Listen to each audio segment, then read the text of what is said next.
Salam saudara yang terkasih dalam Tuhan Yesus Kristus. Kita patut bersyukur kepada Tuhan karena Tuhan telah menolong proses pembelajaran di semester ganjil tahun ajaran 2024-2025 di SDT Cipanas bisa berlangsung dengan baik. Secara khusus mata kuliah yang saya ampu, Prolegomena Alkitab dan Allah berlangsung dengan baik dan lancar. Berikut adalah bagian-bagian yang telah kami pelajari bersama di kelas bersama dengan mahasiswa-mahasiswa tingkat 2. Nah, pada video kali ini saya akan menjelaskan tentang tempat pernyataan umum, yang dimana tempat pernyataan umum ini dibagi menjadi 3 bagian, yaitu yang pertama melalui sejarah, melalui alam semesta, dan melalui hati nurani. Nah, di sini saya akan menjelaskan satu persatu apa itu sejarah, alam semesta, dan hati nurani. Sejarah Ibrani dimulai dengan kisah Abraham yang dipanggil oleh Allah untuk pergi ke Kanaan. Keturunannya setelah menjadi budak di Mesir, dibebaskan oleh Musa dalam peristiwa Eksodus dan menerima Taurat di Gunung Sinai. Setelah mengembara, mereka memasuki Kanaan dan membentuk kerajaan dengan raja-raja seperti Salomo, Daud, dan Saul. Setelah kerajaan ini terpecah, Israel ditaklukkan oleh Asyur dan Yehuda oleh Babilonia. Namun, orang Yahudi kembali ke Yerusalem setelah Babilonia ini kalah. Meskipun banyak tantangan yang dihadapi, bangsa Ibrani tetap mempertahankan iman dan budaya mereka yang memengaruhi agama-agama lain. Nah, selanjutnya yang kedua yaitu alam semesta. Seperti ada tertulis pada Mazmur 19 ayat 2-3 yang berbunyi demikian, langit menceritakan kemuliaan Allah dan cakrawala memberitakan pekerjaan tangannya. Hari meneruskan berita itu kepada hari dan malam menyampaikan pengetahuan itu kepada malam. Nah, ayat ini menyatakan bahwa alam semesta adalah bukti yang nyata dari kemuliaan dan kebesaran Allah. Langit dan cakrawala di sini melambangkan seluruh ciptaan, termasuk bintang, matahari, bahkan planet-planet yang ada. Semua itu memberikan kesaksian tentang kebesaran Sang Pencipta, bahkan tanpa kata-kata sekalipun. Dengan kata lain, melalui keindahan dan keteraturan alam semesta ini, manusia dapat mengenal dan memahami keberadaan serta kebesaran Allah kita. Nah, pernyataan umum tentang alam semesta dalam ayat ini menunjukkan bahwa ciptaan itu sendiri berbicara tentang kemuliaan Tuhan secara universal. Semua orang dimanapun mereka berada dapat melihat bukti kehadiran dan kebesaran Allah melalui alam. Langit yang membentang luas, keindahan siang dan malam, serta keteraturan yang ada menjadi satu pesan atau bahasa yang tidak bersuara namun dapat dipahami oleh semua orang yang ada di dunia ini. Dengan demikian, pada Mazmur 19 ayat 2-3 ini menegaskan bahwa alam semesta ini menjadi sarana pewahyuan yang umum, di mana kemuliaan Allah dinyatakan kepada seluruh manusia tanpa memandang bahasa atau budaya. Nah, yang terakhir yaitu hati nurani. Seperti kita tahu bahwa hati nurani adalah cara Allah menyampaikan dirinya dalam setiap manusia melalui kesadaran moral yang dialaminya. Setiap orang terlepas dari latar belakang budaya atau agama memiliki pemahaman dasar tentang benar atau salah yang menunjukkan bahwa Allah telah menanamkan hukumnya dalam hati manusia. Hati nurani ini berfungsi sebagai suara batin yang menilai tindakan kita, memberi peringatan ketika kita melanggar nilai norma, dan memberi kedamaian ketika kita berbuat benar. Ini menunjukkan bahwa ada hukum moral universal yang berlaku bagi semua orang dan menjadi bukti bahwa manusia diciptakan menurut gambar Allah. Melalui hati nurani, kita dapat mengenal kehendaknya dan memahami prinsip moral dasar bahkan wahyu yang tertulis. Nah, di sini kesimpulan yang saya dapat yaitu di mana 3 cara Allah menyatakan dirinya dalam konteks teologi Kristen, yaitu melalui sejarah, alam semesta, dan hati nurani. Setiap aspek menegaskan bahwa keberadaan dan kemuliaan Allah dapat diketahui oleh manusia tanpa wahyu khusus. Sejarah Ibrani menunjukkan ketekunan iman bangsa Israel dan bagaimana Allah menyertai umatnya. Alam semesta melalui keindahan dan keteraturannya menjadi bukti universal tentang keberadaan Allah. Sementara itu, hati nurani berfungsi sebagai penuntut moral alami yang menunjukkan bahwa Allah telah menanamkan hukumnya dalam diri setiap manusia. Nah, refleksi yang bisa kita ambil sebagai mahasiswa yaitu bagaimana kita memahami konsep ini menuntut kita untuk mengembangkan kepekaan terhadap tanda-tanda kehadiran Allah dalam kehidupan sehari-hari. Sejarah mengajarkan pentingnya ketekunan iman. Allah mengingatkan kita akan keajaiban ciptaannya. Dan hati nurani mengundang kita untuk selalu bertindak benar sesuai dengan nilai-nilai moral. Dengan menyadari ketiga aspek ini, kita tidak hanya memperkaya wawasan teologi kita, tetapi juga membentuk karakter pribadi yang lebih kuat dan yang lebih etis. Kenalkan, nama saya Salma. Di sini saya akan membagikan pemahaman saya tentang cara mengenal Allah. Ada 4 cara yang dapat menjadi jalan kita dalam mengenal Allah. Yang pertama, mengenal Allah melalui alam semesta. Alam ini seperti sebuah cermin besar yang memantulkan kebesaran Tuhan. Ketika kita melihat langit dan segala yang ada, kita bisa merasakan kuasa dan kebaikan Tuhan yang menciptakan semua ini dengan begitu sempurna. Jalan atau cara yang kedua yaitu dalam Alkitab. Allah sering menggunakan mimpi dan penglihatan untuk menyampaikan pesannya. Di Perjanjian Lama, Allah memberikan mimpi kepada Yusuf tentang masa depannya. Kita dapat lihat dalam kitab Kejadian pasal yang ke-37 ayat 5-10 dan penglihatan yang dialami oleh Yesaya yang melihat takhta Allah. Kita dapat lihat dalam kitab Yesaya pasal yang pertama. Di Perjanjian Baru, Allah memberikan mimpi kepada Yusuf untuk menerima Yesus. Kita dapat lihat dalam Matius pasal yang pertama ayat 20 sampai yang ke-21. Dan penglihatan kepada Paulus kita dapat lihat dalam Kisah Para Rasul pasal yang ke-9.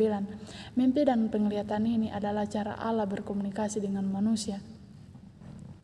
Dan yang ketiga, kita bisa mengenal Allah melalui Alkitab yang diinspirasikan oleh Allah. Alkitab itu seperti buku petunjuk hidup yang datang dari Tuhan. Setiap halaman itu penuh dengan kebenaran yang menunjukkan siapa Tuhan, bagaimana Dia mengasihi kita, dan apa yang diharapkan dari kita lewat Alkitab, kita jadi lebih dekat dengannya. Dan yang terakhir, kita bisa mengenal Allah melalui puncaknya dalam diri Yesus yang menjadi manusia. Yesus itu puncak dari semua yang kita tahu tentang Tuhan. Melalui Yesus, Tuhan enggak cuma bicara, tapi juga turun langsung ke dunia, hidup seperti kita, merasakan apa yang kita rasakan, dan menunjukkan kasih-Nya yang tak terbatas. Yesus jadi bukti nyata kasih Tuhan untuk umat manusia. Intinya, keempat hal ini membuat kita mengenal Allah sebagai pencipta yang penuh kasih, yang selalu hadir dan berkomunikasi dengan kita. Shalom, nama saya Simbolika Yani. Saat ini saya akan menjelaskan salah satu topik perkuliahan kami di dalam mata kuliah Prolegomena, Alkitab dan Allah. Saat ini saya akan menjelaskan isi dari pernyataan khusus. Sebelum saya menjelaskan isi dari pernyataan khusus, pertama saya akan menjelaskan apa itu pernyataan khusus. Nah, pernyataan khusus merupakan penggenapan dari pernyataan atau wahyu umum Allah. Nah, pernyataan khusus ini merupakan manifestasi diri Allah yang diberikan kepada orang-orang tertentu di tempat dan waktu yang tertentu pula. Nah, pasti akan muncul pertanyaan, mengapa penyataan khusus itu diperlukan? Nah, penyataan atau wahyu khusus kita perlukan karena kita sebagai manusia telah kehilangan perkenanan dan kemuliaan Allah, di mana manusia sebagai ciptaan atau makhluk yang paling mulia telah kehilangan kemuliaan di hadapan Allah ketika manusia jatuh ke dalam dosa yang dimulai dari kejatuhan Adam dan Hawa sebagai manusia pertama yang diciptakan. Dan hal ini juga berlanjut bagi kita manusia yang hidup di zaman modern sekarang ini. Nah, atas kehilangan kemuliaan inilah kita memerlukan pengenalan yang lebih khusus lagi kepada Allah sebagai juru selamat yang menyelamatkan kehidupan kita. Nah, selanjutnya kita masuk pada poin inti, yaitu isi dari wahyu khusus. Ada dua isi dari wahyu khusus. Yang pertama, Alkitab. Alkitab merupakan firman Allah, seutuhnya firman Allah yang ditulis melalui proses pengilhaman Roh Kudus bagi penulis-penulis Alkitab. Yang kedua, isi wahyu khusus yaitu Yesus Kristus sendiri. Yesus Kristus merupakan pribadi seutuhnya 100% manusia, namun 100% adalah Allah. Puncak penyataan wahyu khusus melalui Yesus Kristus adalah pengorbanannya di kayu salib untuk menebus hidup kita, menebus dosa-dosa manusia, sehingga manusia dapat kembali diperkenankan Allah untuk masuk ke dalam kerajaan hidup, anugerah hidup yang kekal yang telah diberikan oleh Allah sebelumnya kepada kita manusia. Kali ini saya ingin menerangkan atau menjelaskan penyangkalan terhadap keberadaan Tuhan. Penyangkalan terhadap keberadaan Tuhan telah menjadi perdebatan panjang dalam berbagai tradisi pemikiran. Beberapa orang menolak atau meragukan konsep Tuhan sebagai pencipta dan pengatur alam semesta. Dengan ateisme atau disebut dengan agnosisisme sebagai dua pandangan utama yang menyuarakan ketidakpercayaan terhadap Tuhan.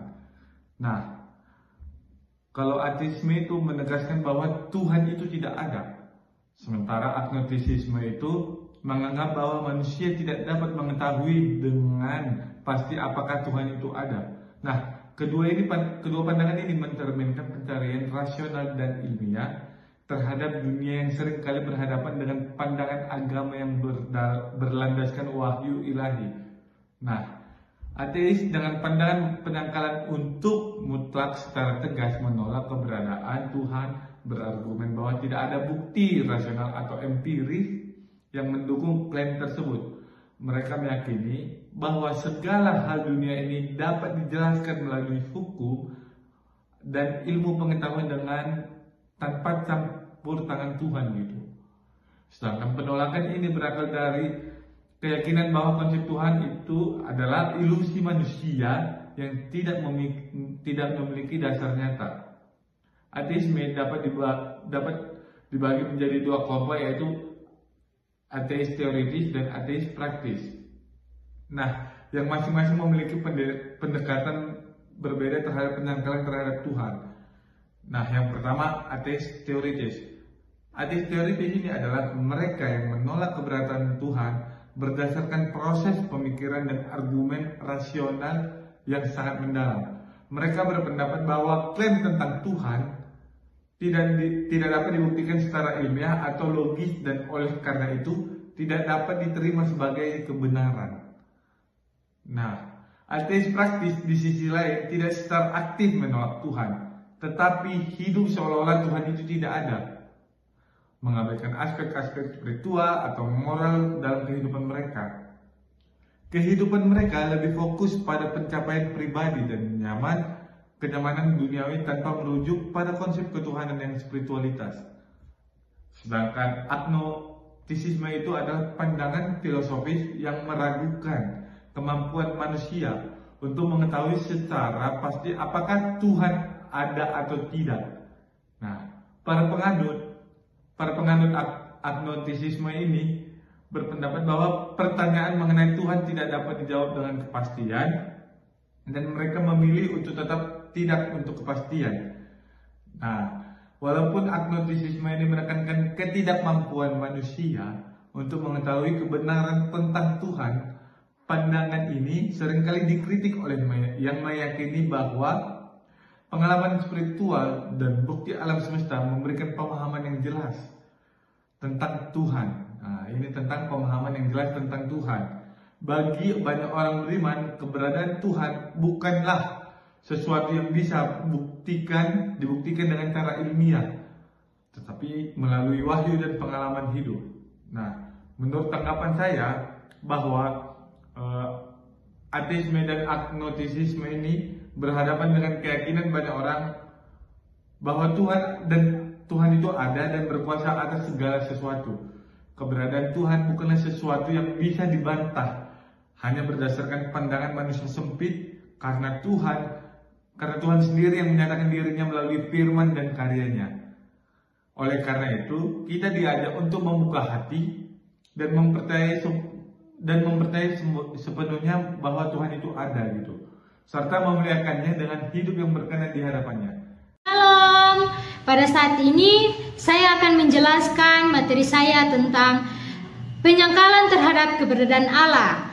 Nah, penyangkalan terhadap keberadaan Allah ini merujuk pada sikap atau pandangan yang menolak dan meragukan adanya Allah sebagai pengatur alam semesta. Kita akan masuk pada penjelasan tentang bentuk penyangkalan keberadaan Allah. Di sini terbagi menjadi 7 poin. Poin yang pertama ateisme, poin yang kedua agnostisme, poin yang ketiga skeptisisme, poin yang keempat teori evolusi, poin yang kelima masalah kejahatan dan penderitaan, poin yang keenam materialisme, dan poin yang ketujuh pendekatan rasional dan ilmiah. Kita akan masuk pada penjelasan poin yang pertama ateisme. Di sini dijelaskan bahwa keyakinan yang secara aktif menolak keberadaan Allah. Ateis tidak mempercayai bahwa Allah ada dan menganggap bahwa alam semesta berfungsi tanpa intervensi Allah. Poin yang kedua agnostisisme ini sebagai sikap ketidakpastian atau keraguan tentang adanya Allah. Agnostik berpendapat bahwa manusia tidak dapat mengetahui atau membuktikan apakah Allah ada atau tidak. Poin yang ketiga skeptisisme ini terhadap agama, menjelaskan bahwa penolakan terhadap keyakinan agama yang mengajarkan tentang Allah dengan alasan bahwa ajaran-ajaran tersebut tidak dapat dibuktikan secara ilmiah atau rasional. Poin yang keempat, teori evolusi. Pandangan ilmiah yang menjelaskan bahwa asal-usul kehidupan melalui seleksi alam yang sering digunakan oleh sebagian orang untuk menyangkal pandangan bahwa kehidupan diciptakan oleh Allah. Poin yang kelima, masalah kejahatan dan penderitaan. Nah, di sini ada beberapa orang yang menyangkal keberadaan Allah. Ia berpendapat bahwa penderitaan, kejahatan, dan ketidakadilan di dunia ini tidak sesuai dengan konsep Allah yang maha baik dan maha kuasa. Poin yang keenam, materialisme. Nah, di sini jelaskan bahwa pandangan segala sesuatu yang ada di alam semesta ini terdiri dari materi dan dapat dijelaskan dengan hukum Allah tanpa memerlukan kekuatan supernatural atau Allah sebagai pencipta. Dan pada poin yang terakhir, poin yang ketujuh, pendekatan rasional dan ilmiah. Di sini penyangkalan terhadap keberadaan Allah didasarkan pada keyakinan bahwa alam semesta dapat dijelaskan sepenuhnya oleh sains dan rasio tanpa adanya intervensi kekuatan ilahi. Nah, dalam video kali ini kita akan membahas tentang inspirasi atau pengilhaman. Nah, dalam video ini kita akan membahas bagaimana Alkitab ditulis dan diakui sebagai firman Tuhan. Materi tentang inspirasi yang diajarkan oleh Bapak dosen kami dalam kuliah TIK yang sudah diajarkan di sini memberikan kami pemahaman mendalam mengenai bagaimana Alkitab dianggap diilhamkan oleh Allah dan proses kanonisasinya. Penyataan berasal dari Allah yang hidup, yang berkomunikasi dengan manusia. Dalam Amsal 8 ayat 32-34, kita melihat bagaimana Allah mengungkapkan dirinya kepada kita. Inspirasi dalam konteks Alkitab merujuk pada pengertian bahwa tulisan-tulisan dalam Alkitab adalah hasil dari pengilhaman Allah melalui rohnya. Ini berarti bahwa penulis Alkitab tidak hanya menuliskan pikiran atau ide mereka sendiri, tetapi mereka dipimpin dan dikuasai oleh Allah untuk menuliskan firman-Nya. Dalam 2 Timotius 3 ayat 16 dan 17 dinyatakan bahwa semua tulisan yang diilhamkan Allah bermanfaat untuk pengajaran, teguran, dan didikan dalam kebenaran. Ada beberapa teori mengenai pengilhaman, teori intuisi, iluminasi, dinamis, verbal, dan dikte. Teori intuisi berpendapat bahwa penulis Alkitab memiliki kepekaan spiritual yang tinggi, sedangkan teori iluminasi menyatakan bahwa mereka mendapatkan pemahaman yang lebih dalam mengenai kebenaran. Teori dinamis menekankan kerjasama antara Roh Kudus dan penulis, sedangkan teori verbal berfokus pada setiap kata yang ditulis sebagai hasil dari pengilhaman Allah. Terakhir, teori dikte. Di sini teori dikte mengklaim bahwa Allah secara langsung menyampaikan kata-kata kepada penulis.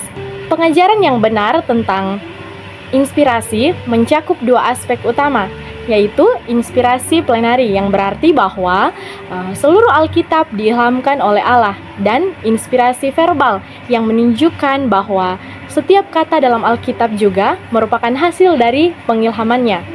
Di sini, Packer membagi bentuk inspirasi menjadi 3 kategori, yaitu dualistik, lirik, dan organik, yang menyoroti berbagai cara Allah bekerja melalui penulis untuk menghasilkan teks yang beragam, namun konsisten dalam pesan. Akibat dari inspirasi ini sangat signifikan. Pertama, adanya kanon Alkitab yang diakui secara universal sebagai kitab suci.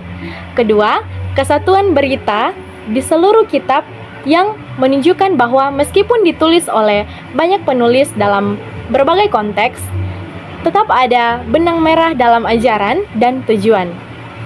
Ketiga, Alkitab tidak menyesatkan dan dapat dipercaya. Ini memberikan kepastian bagi para pengikutnya. Dengan memahami inspirasi, kita dapat menghargai Alkitab sebagai firman Allah yang hidup dan relevan bagi kehidupan kita saat ini. Sebagai seorang mahasiswa yang membuat video ini, saya merasa sangat terinspirasi oleh doktrin inspirasi. Saya percaya bahwa memahami bagaimana Allah mengilhamkan penulis Alkitab memberikan perspektif yang lebih dalam tentang pentingnya firman-Nya dalam kehidupan kita. Saya berpendapat bahwa doktrin ini bukan hanya teori teologis, tetapi juga ajakan untuk kita semua untuk lebih menghargai dan menerapkan Alkitab dalam kehidupan sehari-hari. Di sini sikap pribadi saya adalah berkomitmen untuk terus mempelajari Alkitab dan menerapkan ajarannya, serta mendorong teman-teman dan orang-orang di sekitar saya untuk melakukan hal yang sama. Saya ingin mengajak semua orang untuk melihat Alkitab bukan hanya sebagai buku, tetapi sebagai sumber kehidupan yang sama, yang diilhamkan oleh Allah, yang dapat membimbing kita dalam setiap aspek kehidupan. Mari kita hargai dan hidupkan firman-Nya dalam setiap langkah kita. Halo teman-teman, perkenalkan saya Billy, Striso De Vincent Manafe. Nah teman-teman, di video kali ini saya membahas tentang kanon ya. Kanon itu berasal dari bahasa Yunani yang kita bisa artikan dengan bahasa Indonesia adalah tongkat pengukur atau standar gitu. Teman-teman, secara sederhana saya mau mengartikan kanon itu seperti penggaris, teman-teman. Kenapa penggaris? Karena penggaris itu difungsikan untuk mengukur dan lalu menggariskan lurusnya itu. Tulisan kita lebih lurus, garis kita lebih rapi. Nah, itu juga kita bisa maknai dengan kanon. Kenapa kanon? Karena kanon itu mengukur, menstandarkan bagaimana kitab-kitab itu yang bisa menjadi firman Tuhan yang otoritatif. Nah, apa penyebab lahirnya kanon gitu? Nah, yang pertama, kanon itu lahir karena munculnya ajaran-ajaran sesat. Kenapa muncul ajaran-ajaran sesat? Di zaman abad pertama, kedua, dan ketiga kemungkinan itu munculnya ajaran-ajaran dan timbul pemahaman-pemahaman yang sangat berkembang pesat, yang membuat ajaran itu seperti kitab-kitab ini ditambahkan seperti ajaran gnostik dan mirkostik. Itu dimana mereka menambah-nambahkan dan mengurangi firman Tuhan gitu, dan mereka melebihkan firman Tuhan. Nah, yang kedua itu dimana penyebaran gereja atau penyebaran Injil. Nah, di zaman dahulu itu penggambaran Injil dan penyebaran tentang firman Tuhan itu sangat pesat, dan itu membuat sesuatu kondisi di mana ajaran itu begitu banyak dan tidak teratur. Maka dari situ lahirnya kanon untuk menyesatkan bahwa satu ajaran yang tetap gitu, jadinya lurus ajaran kita. Makanya dari situ ada kitab Kejadian sampai Wahyu. Dan lalu yang terakhir adalah penganiayaan kekristenan Romawi. Nah, pada zaman penganiayaan kekristenan Romawi itu terhadap orang-orang Kristen, di mana orang Kristen ini menganggap atau membuat bahwa satu ajaran kitab yang bisa mengasahkan hingga mereka membela dengan sampai titik matinya mereka gitu, maksudnya titik hidupnya begitu. Makanya mereka menuntut bahwa kitab mana gitu menjadi ajaran yang benar-benar mereka tekuni sampai mereka mati gitu.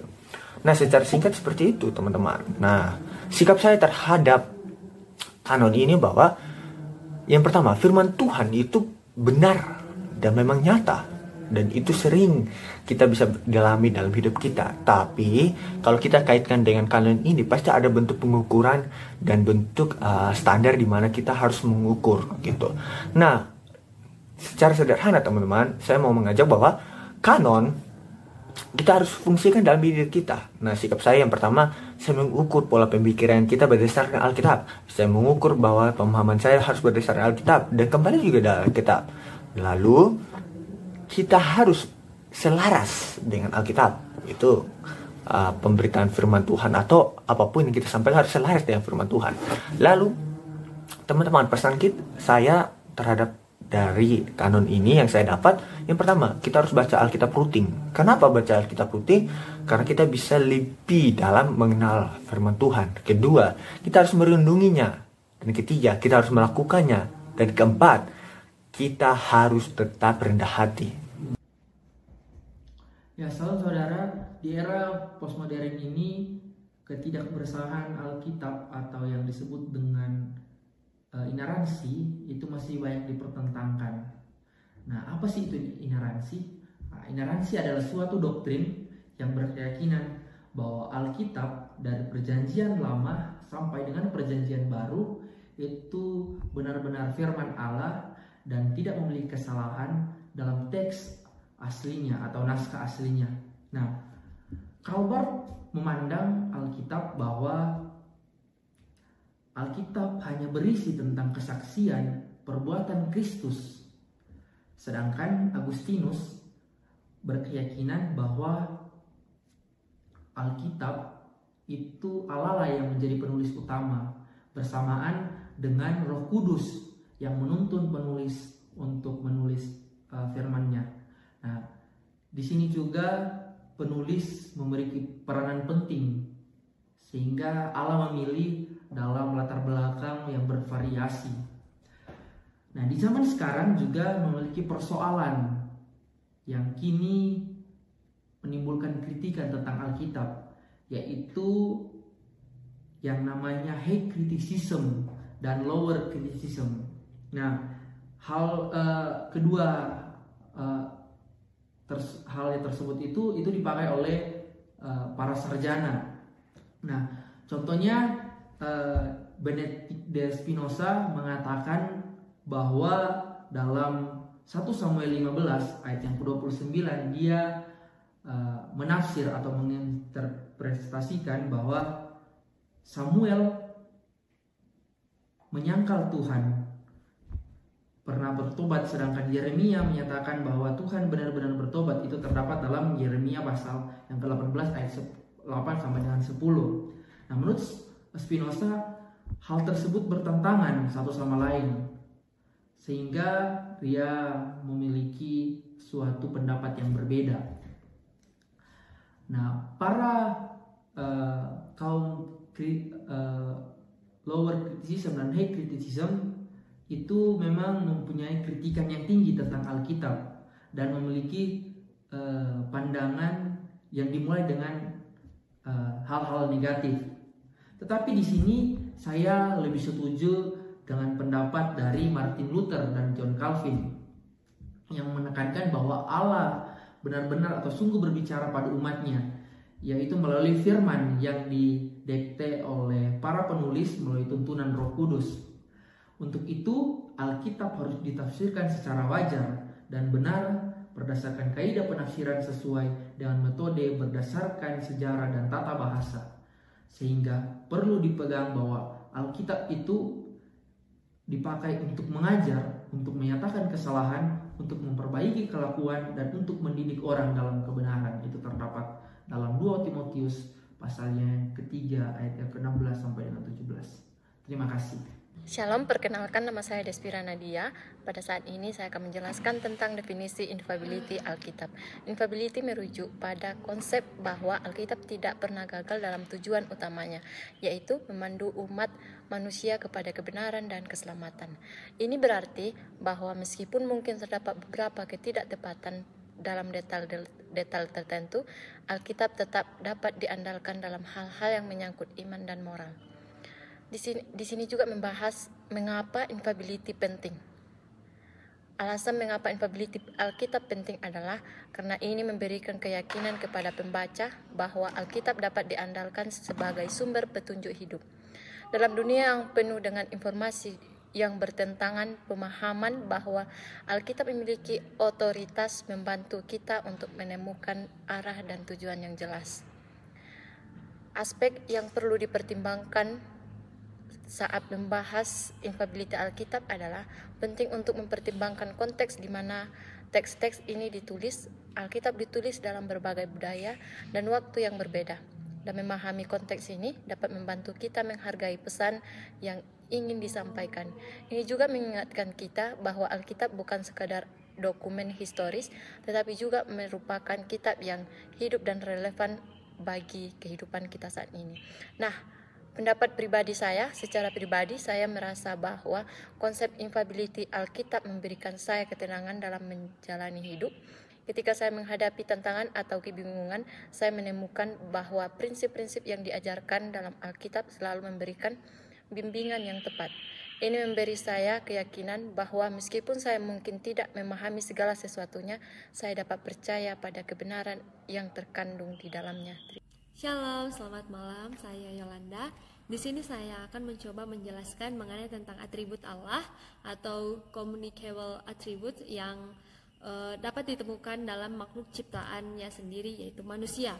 Hal ini dikemungkinkan karena manusia diciptakan menurut gambar dan rupa Allah, seperti yang disebutkan dalam kitab Kejadian 1 ayat 26 sampai 27. Beberapa atribut ini meliputi kebijaksanaan, kasih, belas kasihan, dan kesabaran yang masing-masing memiliki manifestasi unik baik dalam sifat Allah maupun dalam kehidupan manusia. Kebijakan Allah adalah kemampuannya untuk mengetahui dan menentukan yang terbaik dalam segala situasi. Pada manusia, kebijakan ini tercermin dalam kemampuan membuat keputusan yang bijak dengan mempertimbangkan akal budi, pengalaman, dan bimbingan Allah. Misalnya, Salomo memohon kebijaksanaan Allah agar mampu memimpin bangsa Israel dengan baik, seperti yang tercatat di dalam kitab 1 Raja-Raja 3 ayat 9 sampai 12.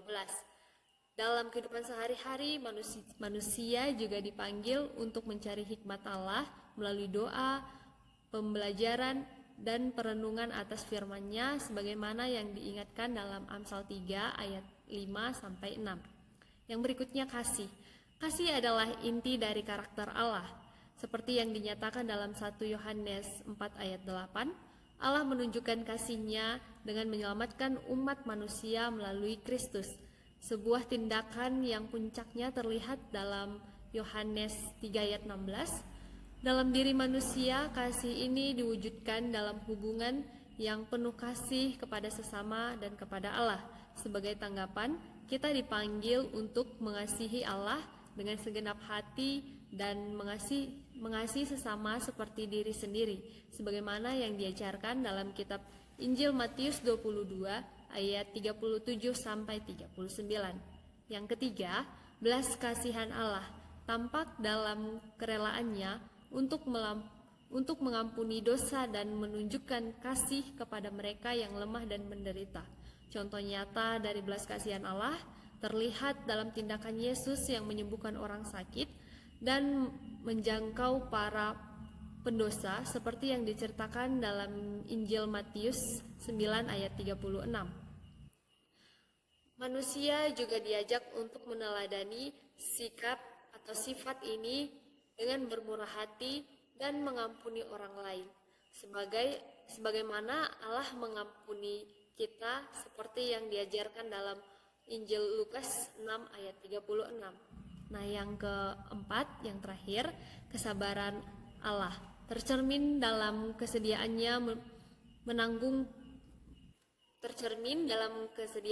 dalam menanggung pertobatan manusia dan menahan murkanya. Kesabaran ini nyata dalam sejarah umat Israel, di mana Allah terus memberikan kesempatan meski mereka sering memberontak, seperti yang tertulis dalam kitab Nehemia 9 ayat 30. Bagi manusia, kesabaran menjadi kemampuan untuk bertahan dalam tantangan dan hubungan, seperti yang ditekankan dalam kitab Kolose 3 ayat 12 sampai 13. Nah, teman-teman, dengan memahami dan mencerminkan atribut-atribut Allah ini, manusia tidak hanya menunjukkan betapa besar kasih dan anugerah Allah, tetapi juga menjadi saksi hidup akan kebesaran dan kebaikannya di dunia. Sebagai makhluk ciptaan yang diciptakan menurut gambarnya, kita dipanggil untuk menjadikan sifat-sifat ini sebagai bagian integral dalam kehidupan sehari-hari.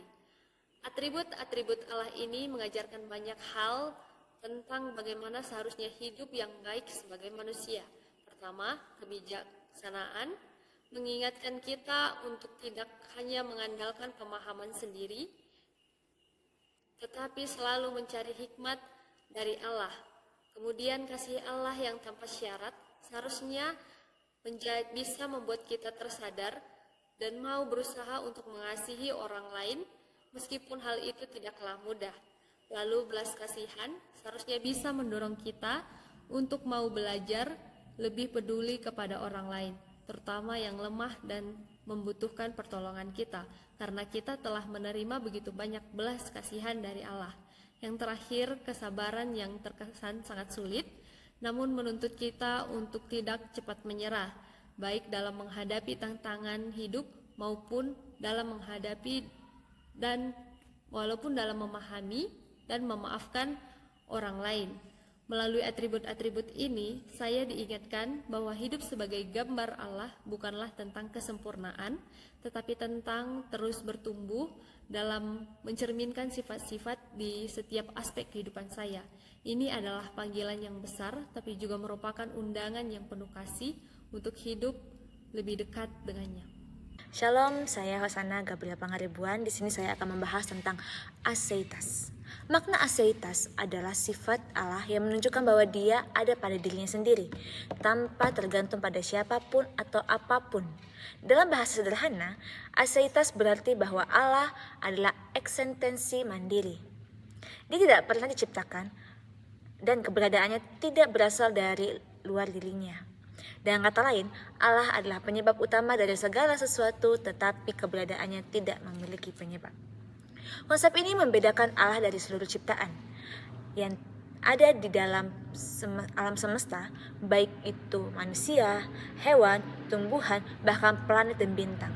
Memiliki asal-usul, mereka diciptakan dan keberadaannya bergantung pada sesuatu yang lain. Tetapi Allah berbeda, Dia tidak memiliki awal dan tidak bergantung pada apapun. Nah, implikasi aseitas dalam kehidupan kita itu apa sih? Mengapa penting bagi kita untuk memahami aseitas Allah? Ada beberapa poin yang sudah saya rangkum yang dapat kita renungkan. Yang pertama, Allah yang berdaulat. Karena Allah tidak bergantung pada siapapun, maka Dia sepenuhnya berdaulat atas segala ciptaannya. Tidak ada kekuatan yang lebih besar darinya atau yang bisa mempengaruhi keberadaan dirinya. Dan yang kedua, kepastian dan kepercayaan. Allah yang mandiri adalah sumber yang tak tergoyahkan.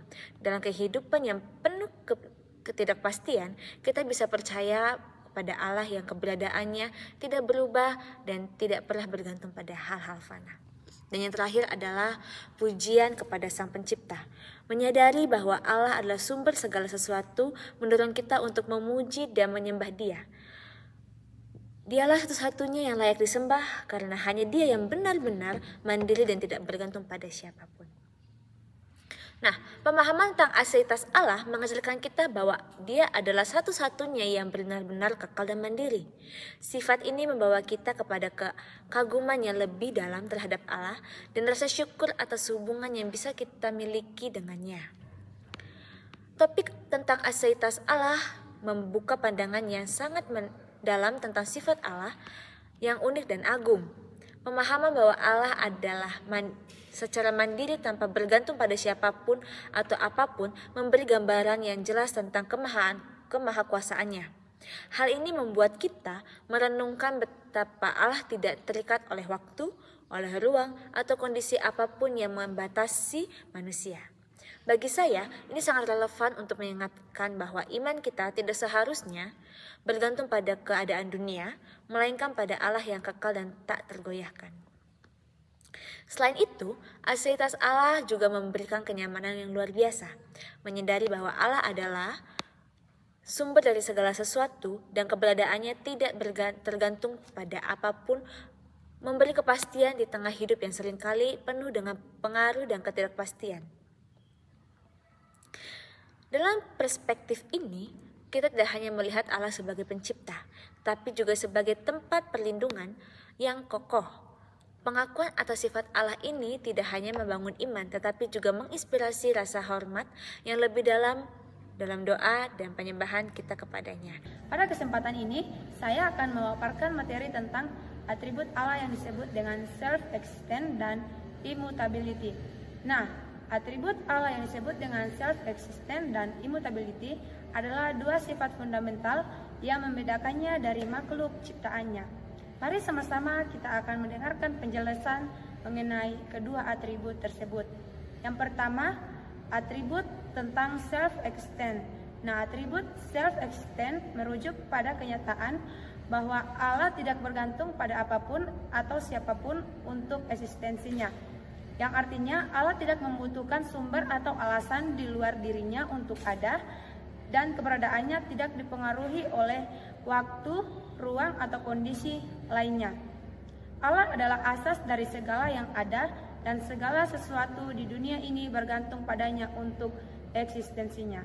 Nah, berbeda dengan makhluk ciptaan, setiap makhluk baik itu manusia, hewan, tumbuhan, atau bahkan benda mati memiliki awal mula keberadaan dan bergantung pada sesuatu yang lebih besar. Misalnya sumber kehidupan, kebutuhan untuk makan, dan lain-lain.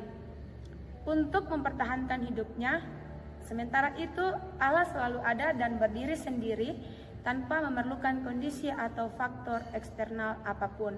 Nah, yang berikutnya kita akan mendengarkan penjelasan mengenai atribut Allah tentang immutability atau tidak berubah. Immutability atau ketidakberubahan adalah sifat Allah yang berarti bahwa Allah tidak mengalami perubahan dalam segala aspeknya. Allah tidak berubah dalam sifat, kehendak, atau esensinya. Nah, ini mencakup dua hal utama, yaitu yang pertama, tidak ada perubahan dalam hakikatnya. Allah selalu sama, baik di masa lalu, sekarang, maupun yang akan datang. Tidak ada perubahan dalam kekuasaannya, pengetahuannya, atau kasih sayangnya. Yang berikutnya, hal yang kedua, yaitu tidak ada perubahan dalam kehendaknya. Nah, kehendak Allah tidak dipengaruhi oleh waktu atau keadaan, dan rencananya tidak berubah. Semua yang Allah kehendaki akan terjadi sesuai dengan kehendaknya yang sempurna. Sementara itu, makhluk ciptaan Allah selalu berubah. Mereka mengalami pertumbuhan, perkembangan, penuaian, dan akhirnya kematian. Begitu juga dengan keadaan dunia yang terus mengalami perubahan dari waktu ke waktu. Allah sebagai pencipta yang sempurna tidak terpengaruh oleh perubahan ini. Ketidakberubahannya menegaskan kesempurnaannya yang mutlak. Hari ini saya akan mencoba menjelaskan tentang dua pandangan yang berbeda tentang kesatuan Allah. Yang pertama itu tentang pandangan singularitas, dan yang kedua tentang pandangan dari simplisitatis. Nah, kita akan masuk dari pandangan yang pertama. Nah, kalau menurut pandangan dari pertama, ia menekankan pada keesahan dan keunikan Allah. Alkitab juga mengajarkan bahwa hanya ada satu Tuhan yang sejati. Beberapa ayat seperti 1 Raja-Raja 8 ayatnya yang ke-60 dan juga Ulangan 6 ayat 4. Di situ menegaskan bahwa Tuhan adalah satu-satunya, dan juga Paulus menggarisbawahi hal ini dalam suratnya, menyebutkan bahwa Yesus Kristus adalah pengantara antara Allah dan manusia. Oleh sebab itu, konsep ini menolak pandangan politeisme yang menunjukkan bahwa Yehuwa adalah satu-satunya yang berhak disebut Allah. Nah, bagaimana pandangan dari simplisitatis. Nah, kita akan melihat bagaimana pandangan dari tokoh tersebut. Ya, di situ ia menekankan Allah itu adalah satu dan tidak terpisahkan dalam bagian-bagiannya. Oleh sebab itu, semua atributnya seperti kasih dan kebenaran adalah bagian dari keberadaannya. Meskipun tidak disebutkan secara langsung dalam Alkitab, banyak ayat yang menunjukkan kesatuan sifat-sifat Allah secara mencatat sebagai pandangan tentang pentingnya Allah, terutama dalam konteks trinitatis. Nah, teolog modern sekarang ini seringkali menafsirkan hubungan antara sifat dan esensi Allah, serta membahas kekekalannya dalam kesederhanaan Allah berarti ini semua sifatnya yang bersatu dalam keberadaannya yang sempurna.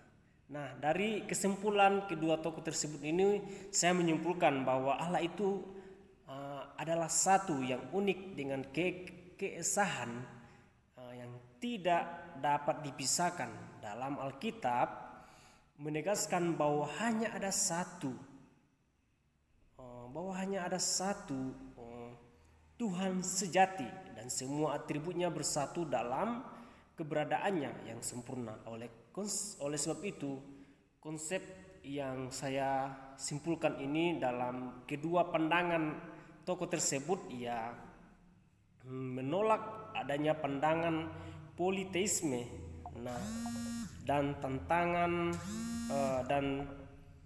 dalam tegangan persahabatan dan kekekalan Allah. Meskipun ada berbagai pandangan teologis yang berkembang, terutama terkait pada konsep trinitatis.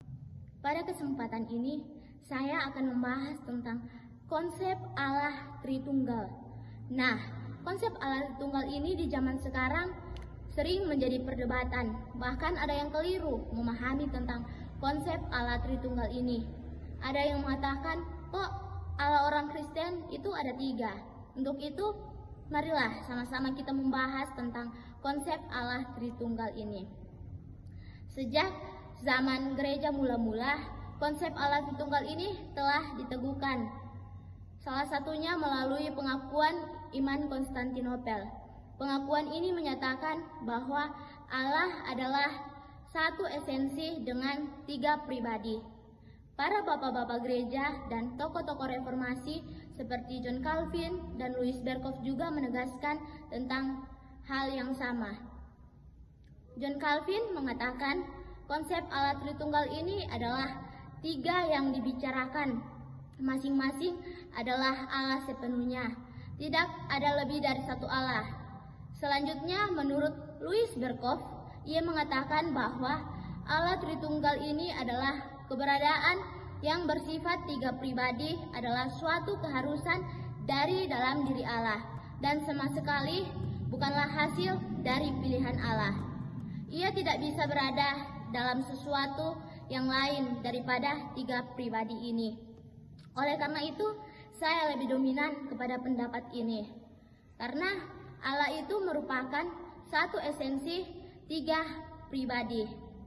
Ajaran Tritunggal ini juga dapat kita temukan dalam 1 Yohanes 5 ayatnya yang ke-7 yang berbunyi, sebab ada 3 yang memberi kesaksian dalam sorga, Bapa, Firman, dan Roh Kudus, dan ketiganya adalah 1. Ayat ini dengan jelas menegaskan bahwa Allah itu satu, tetapi hadir dalam 3 pribadi, di mana masing-masing pribadi ini memiliki tugasnya masing-masing. Oleh karena itu, marilah saudara-saudari sekalian, kita memahami konsep Allah Tritunggal ini dengan benar. Jangan keliru. Allah Tritunggal bukanlah berarti Allah ada 3, tetapi Allah yang satu dalam 3 pribadi yang kekal.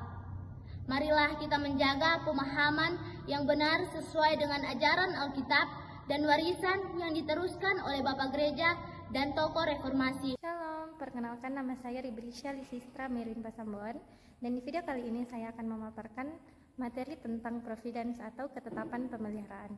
Definisi dari pemeliharaan ini sebetulnya dapat dikatakan sebagai tindakan aktif yang dilakukan oleh Allah dalam mengatur, melestarikan, dan memerintah seluruh ciptaannya ini berdasarkan atau sesuai dengan rencananya yang kekal. Jadi dalam setiap kejadian di dunia ini Allah terus menunjukkan kasih, kebaikan, dan kesetiaannya untuk memastikan bahwa semua yang terjadi ini berlangsung sesuai dengan kehendaknya yang sempurna. Jadi pemeliharaan dan ketetapan Allah dapat kita simpulkan sebagai manifestasi kedaulatan Allah dalam menciptakan, menjaga, dan mengarahkan seluruh ciptaan agar bisa selaras sesuai dengan rencana kekal Allah dalam kehidupan kita. Nah, pemeliharaan Allah dalam hal ini meliputi 3 hal, yaitu yang pertama pelestarian, yang kedua penyediaan, dan yang ketiga pemerintahan. Pemeliharaan Allah dalam pelestarian ini maksudnya adalah bagaimana Allah menopang seluruh dunia ini beserta dengan isinya dan menjaga ciptaannya ini agar bisa tetap ada dan berfungsi sebagaimana adanya. Kemudian tentang penyediaan, maksudnya adalah bagaimana Allah memenuhi kebutuhan fisik dan rohani setiap makhluk hidup dan menunjukkan kasih-Nya melalui penyediaan musim, makanan, dan juga keselamatan. Kemudian pemeliharaan Allah dalam pemerintahan, maksudnya adalah bagaimana Allah memimpin sejarah kehidupan manusia dan jalan kehidupan manusia untuk memastikan bahwa kehidupan manusia ini berjalan sesuai dengan rencananya yang telah Ia tetapkan dalam kehidupan kita. Secara keseluruhan, pemeliharaan Allah ini mau memberitahukan kepada kita bahwa segala sesuatu yang terjadi dalam kehidupan kita ini berjalan sesuai dengan kedaulatannya. Dan rencana Allah sendiri tidak pernah gagal karena Allah kita adalah Allah yang Maha Kuasa dan Maha Tahu. Jadi ketika Alkitab menyebutkan kata Allah menyesal, sebenarnya itu mau menggambarkan bagaimana perasaan Allah tentang dosa-dosa kita, namun tidak mengubah rencananya yang kekal dalam kehidupan kita. Selanjutnya kita tahu bersama bahwa Allah kita adalah Allah yang Maha Kasih, namun terkadang Allah bisa mengizinkan penderitaan terjadi dalam kehidupan kita untuk maksud yang lebih besar, misalnya saja tentang penebusan atau untuk pertumbuhan iman kita.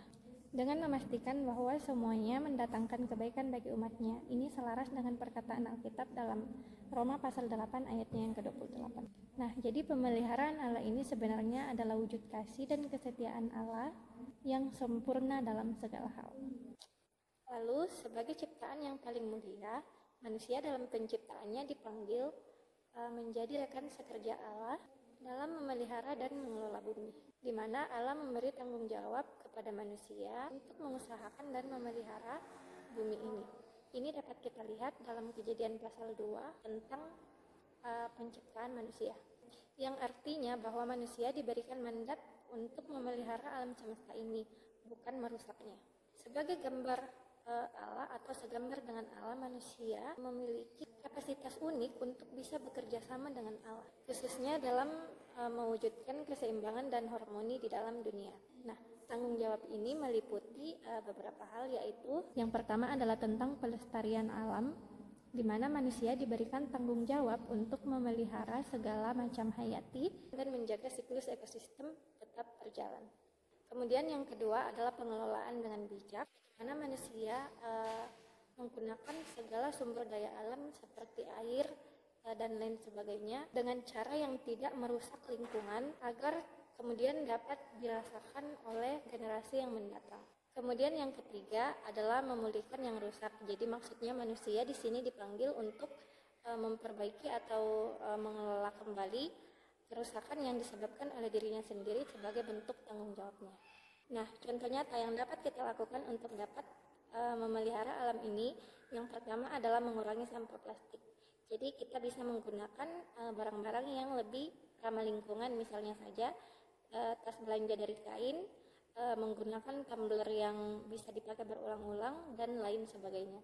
Kemudian yang kedua, kita bisa menginisiasi program penghijauan di sekitar lingkungan kita untuk bisa memperbaiki struktur tanah yang mungkin telah rusak oleh globalisasi. Kemudian yang ketiga, kita bisa menghemat energi dengan cara memanfaatkan energi terbarukan, misalnya panel surya, kemudian mematikan listrik jika tidak digunakan, dan lain sebagainya. Kemudian selanjutnya kita juga bisa mengedukasi generasi muda tentang pentingnya pemeliharaan lingkungan ini, sehingga generasi mendatang juga bisa lebih sadar akan tanggung jawab kita ini. Demikianlah sekilas yang dapat mahasiswa presentasikan sehubungan dengan pembelajaran kami di kelas Prolegomena Alkitab dan Allah. Kiranya semuanya bisa menjadi berkat bagi setiap kita. Tuhan Yesus memberkati.